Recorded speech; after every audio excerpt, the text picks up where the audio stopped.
ننھے بھائی بالکل ننھے نہیں، سب سے زیادہ قداور اور سوائے آپا کے سب سے بڑے ہیں۔ ننھے بھائی آئے دن نت نئے طریقوں سے ہم لوگوں کو الو بنایا کرتے تھے۔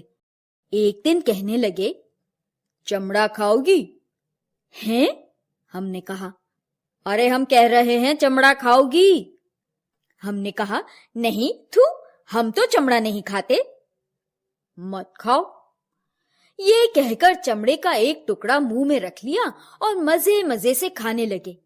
اب تو ہم بڑے چکرائے، ڈرتے ڈرتے ذرا سا چمڑا لے کر ہم نے زبان لگائی۔ ارے واہ، کیا مزیدار چمڑا تھا، کھٹا میٹھا۔ پھر ہم نے کہا، کہاں سے لائے تھے ننھے بھائی؟ ہمارا جوتا پرانا ہو گیا تھا، وہی کاٹ ڈالا، انہوں نے جواب دیا۔ جھٹ ہم نے اپنا جوتا چکھنے کی کوشش کی۔ آخ تھو، توبہ، مارے سڑان کے ناک اڑ گئی۔ ارے بے وقوف، یہ کیا کر رہی ہو؟ تمہارے جوتے کا چمڑا اچھا نہیں ہے اور یہ ہے بھی بڑا گندا۔ آپا کی جو نئی گرگابی ہے نا، اسے کاٹو تو اندر سے میٹھا میٹھا چمڑا نکلے گا۔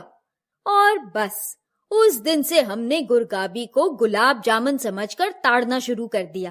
دیکھتے ہی منہ میں پانی بھر آتا۔ عید کا دن تھا۔ آپا اپنی حسین اور مہجبین گرگابی پہنے پائنچے پھڑکاتی سوئیاں بانٹ رہی تھی۔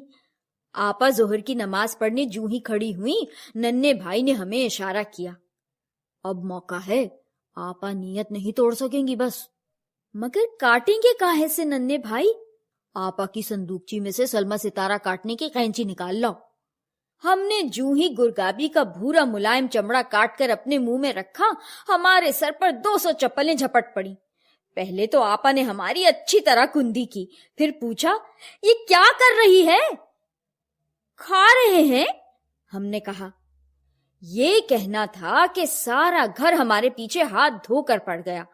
ہماری تکہ بوٹی ہو رہی تھی کہ ابا میاں آ گئے۔ میجسٹریٹ تھے، فوراً مقدمہ ماں مجرمہ اور مقتول گرگابی کے روتی پیٹتی آپا نے پیش کیا۔ ابا میاں حیران رہ گئے۔ ادھر ننھے بھائی مارے ہنسی کے قلا بازیاں کھا رہے تھے۔ ابا میاں نہایت غمگین آواز میں بولے، سچ بتاؤ، جوتا کھا رہی تھی؟ ہم نے روتے ہوئے جواب دیا، ہاں۔ کیوں؟ ابا میاں نے پوچھا۔ میٹھا ہوتا ہے۔ جوتا میٹھا ہوتا ہے؟ ہاں۔ یہ کیا بک رہی ہے بیگم؟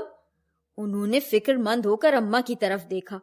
اماں بسوڑنے لگی، یا خدا، ایک تو لڑکی ذات، دوسرے جوتے کھانے کا چسکا پڑ گیا تو کون قبولے گا؟ ہم نے لاکھ سمجھانے کی کوشش کی کہ سچی بھائی چمڑا بہت میٹھا ہوتا ہے، ننھے بھائی نے ہمیں ایک دن کھلایا تھا، مگر کون سنتا تھا؟ جھوٹی ہے، ننھے بھائی صاف مکر گئے۔ بہت دنوں تک یہ معمہ کسی کی سمجھ میں نہ آیا۔ خود ہماری عقل گم تھی کہ یہ ننھے بھائی کے جوتے کا چمڑا کیسا تھا جو اتنا لذیذ تھا۔ اور پھر ایک دن خالہ بھی بریلی سے آئیں۔ بکچا کھول کر انہوں نے پتوں میں لپٹا چمڑا نکالا، سب کو بانٹا۔ سب نے مزے مزے سے کھایا اور ہم کبھی انہیں دیکھتے، کبھی چمڑے کے ٹکڑے کو۔